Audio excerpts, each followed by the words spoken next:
As-salatu was-salamu ala to all the smiling faces and shining eyes and hearts full of compassion.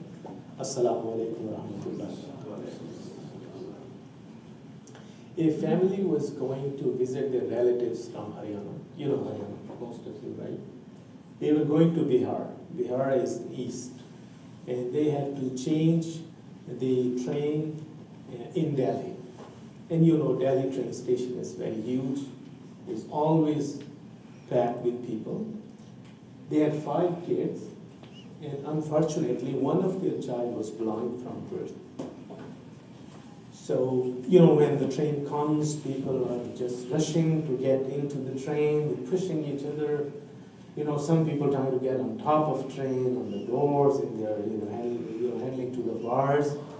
So the child who was blind was holding to the rope, to the rope of mom, and due to rush, and someone pushed him, so the child could not keep on holding and got displaced. The parents were very, very anxious. There was a chance that someone would find him and bring him to the parents, but the child has no way to find his parents himself because he never had seen them with his eyes. So the blindness, the lack of education is like blindness. The education gives you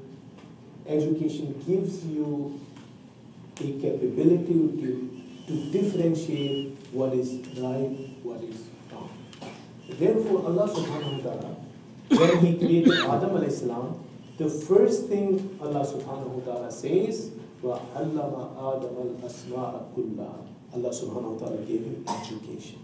Allah subhanahu wa ta'ala gave him knowledge of things. And also, when he came to Rasulullah sallallahu alayhi wa sallam, this was Iqra bi-ismi rabbikal ladhi khalaq. Allah subhanahu wa ta'ala is talking about the education, the read. Also, you know when Sayyidina Umar radiyallahu ta'ala anhu, his title is Al-Faruq. Anyone knows why he is called Al-Faruq? Al-Faruq means the person who can differentiate right from wrong.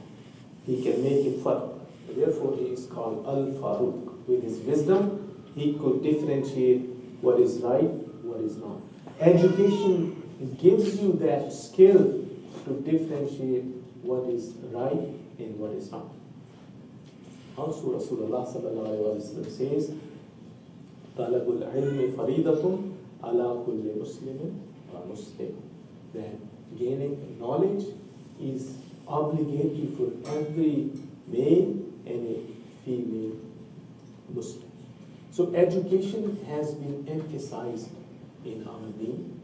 And education is a tool to move ahead in our lives. You might have seen people who are occupied with their own development. The philosophers, they have divided hearts into 2 types. You know, our hearts are beating constantly 24/7. That is the reason we are walking, talking, and alive. But while your heart is beating, the philosophers say that your heart can still be sleeping, and while your heart is beating, your heart can still be awake. The sleeping hearts are those which are concerned about the welfare of their own being or their children. The awake hearts are those who are concerned for the welfare of other people. You know, business is a skill to benefit from the wealth of other people. Whereas prophets, Anbiya, their profession is to benefit people from their skills. That is the difference. And Rasulullah sallallahu alaihi wasallam says, "Bu'istu mu'alliman," that I have been sent as a teacher. So ISB has taken this task of educating children in those areas where when a child becomes 7, 8, or 10-year-old, then they become a chota. Have you seen a chota? You know, when you go to a restaurant in India, Pakistan, you sit on a table and you will see a child who will come and he will ask, what do you want to eat? So they work as a chota. Or they would work on a bicycle repairing shop fixing the punctures. Or they will be a cleaning boy in the houses of rich people. So educating those children in those areas who will spend the rest of their lives otherwise as a chota or a cleaning boy or doing, working in a cobbler shop or a bicycle repair shop. So that is the task of ISB. So I will not take much of your time. I would just share a few things. Allama Iqbal, I'm sure most of you have heard Allama Iqbal's name. He says that पैदा किया इंसान को खिदमत खलक के वास्ते वरना ताअत को कुछ कम न थे करोगे. Allah subhanahu wa ta'ala has sent us in this world to help other people. Otherwise, for the worship of Allah subhanahu wa ta'ala, Allah subhanahu wa ta'ala had so many angels. So we are here to help others. The questions which Sister Rana was asking, are you concerned about the passion? Are you concerned to help your own community? We should always make a schedule of some time, taking time out of our busy schedule to help some cause of our community, whether it be education and other charitable work. Education of children in those areas is one of the most important tasks. And ISB is looking for teachers, they're looking for donations. One person cannot do this task without the help of the other people. So we should always, as the brother in the first slide was saying, that this is ilmun nafi. If you look at it closely, the hadith says that when a person dies, his account is closed, he cannot do any amal, but he will leave three things, either ilmun nafi, or a person or a child who will make dua for him, or sadaqatun jariyah.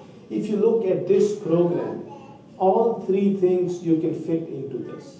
These children, when they will be educated, they will become salihin, they will make dua for you.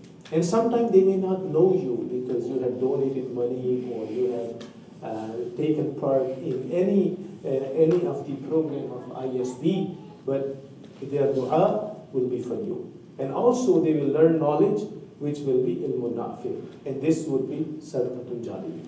So I would strongly request that we should volunteer ourselves to be on the board or to be member or to donate for ISB, and inshallah subhanahu wa ta'ala, Allah will give us reward in the akhirah.